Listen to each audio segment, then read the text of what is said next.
Hey there, it's Randy Zerker, candidate for Congress in District 1 in Georgia. randy4georgia.com. Kind of a weird, overcast, subdued day today.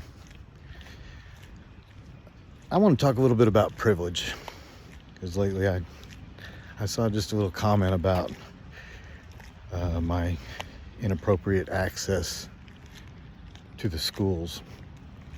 And I have to tell you, I'm a white male. I've known about my privilege for quite a while.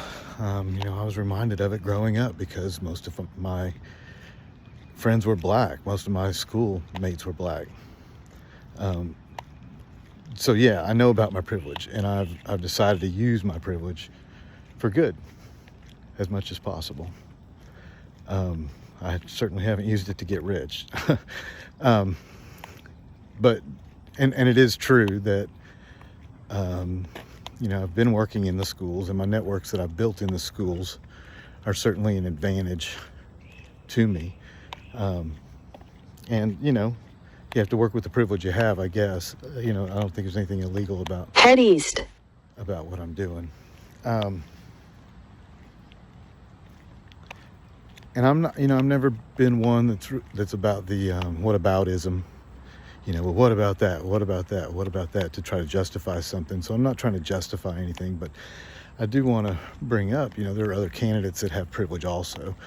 Amanda Hollowell in her job with the nonprofit, and I commend her on her work there, but it has given her access to some high-powered lawyers in Atlanta and Washington. And that could be considered an advantage.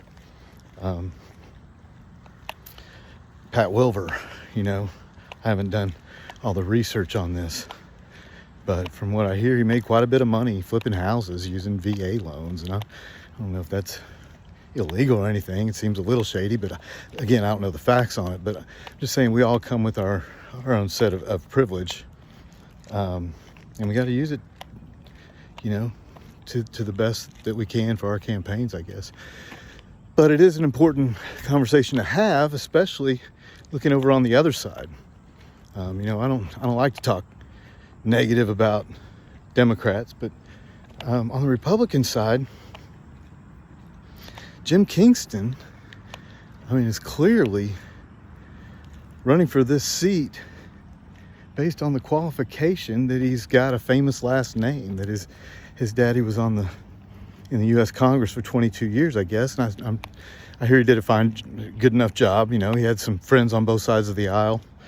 I know that, but, Jim hasn't even lived in District 1 for quite a few years, from what I understand.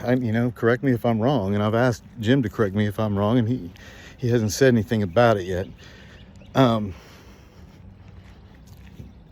also, of course, he's endorsed by Donald Trump, and I just wonder, what is it about Donald Trump that he supports? I'll leave it at that. But yeah, there's privilege all around, that's for sure. We got to work with what we have.